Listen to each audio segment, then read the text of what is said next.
end of July. It's hot. So we're doing something completely illogical. We're planting trees. Actually, we were up at Edible Landscapes in Afton, Virginia. Shout out to Edible Landscapes. It's an amazing place in Nelson County, Virginia. And they had pawpaw trees. I've been looking to plant some pawpaw trees. I planted one or two a few years ago. They were little itty bitty tiny ones and they just didn't do well. I think I planted them in the wrong place and I did it before I knew what I was doing. And last year I went to look at pawpaw trees up there and they were so expensive. They were, well, these were expensive, but they were just little tiny plants like this that were selling just for a crazy amount of money. But this year I've got ones that are like 2, 3 years old and they were selling for the same amount. So I decided it was a good time to go ahead and get pawpaws. From what I understand, if you plant a pawpaw from seed or grow it from a very small one, it takes about 7 years to get fruit. But the folks up at Edible Landscapes told me that this tree will probably start dropping some fruit next year. So pawpaws are native to the eastern United States, and it's actually related to a mango, and I actually like them, but they're hard to find because they're very perishable. And they're not the most beautiful fruit in the world, so you don't see them in the stores, and you rarely see them in the farmer's market. Have you ever had a pawpaw? No. They don't have them in Austria? No, unfortunately they don't. I can't quite.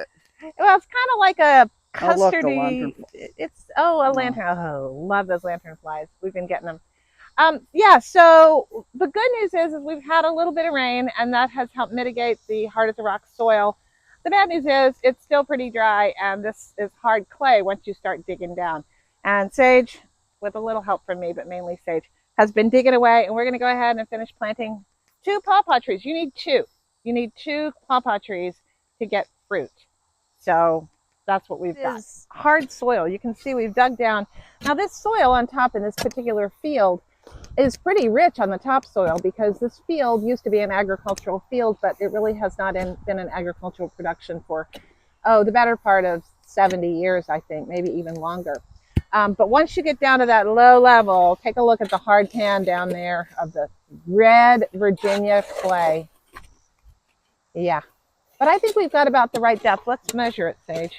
It's more than enough. I think it's more than enough. We want to make sure that we're putting it up at, you know how to plant a tree, right? Yeah, of yeah, course. You've done this when in Austria.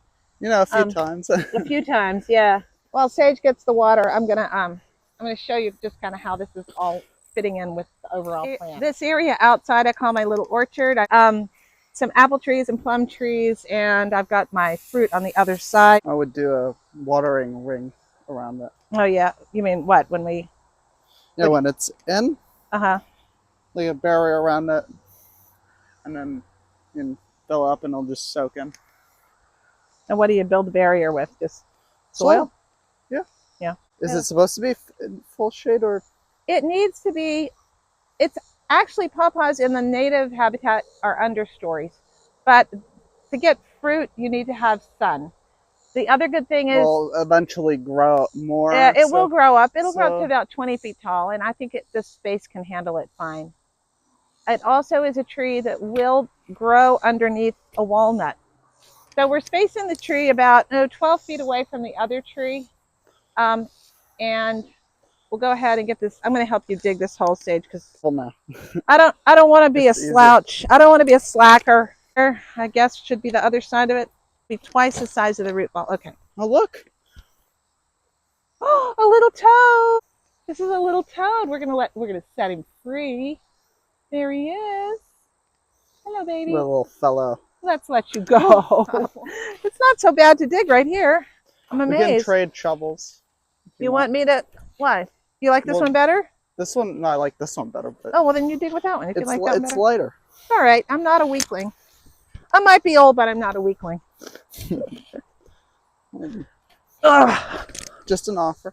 Oh, it was very nice of you, but I've been working with this shovel for a long time. So we got tree number 1 planted and watered. And then we'll do tree number 2. I think that's probably enough water for now, and then we'll come back and water it again. Let's give that a chance to soak in. Tree number 2.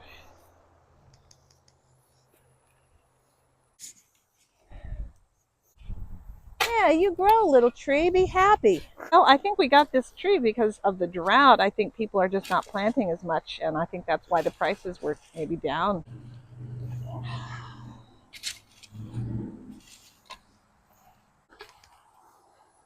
All right.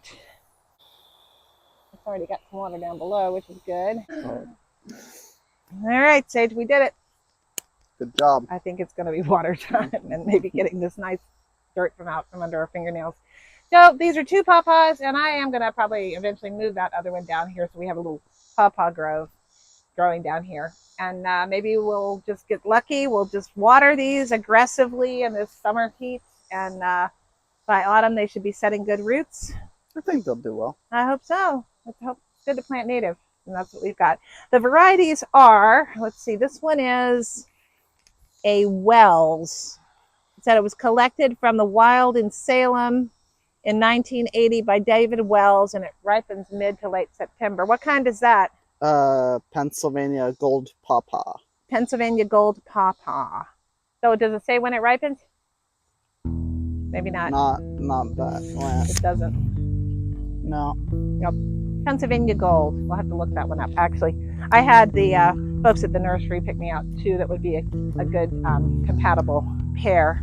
So that's what we got. All right. Hope you're well. Take care. Thanks for watching. Thanks for watching. Subscribe. Bye-bye.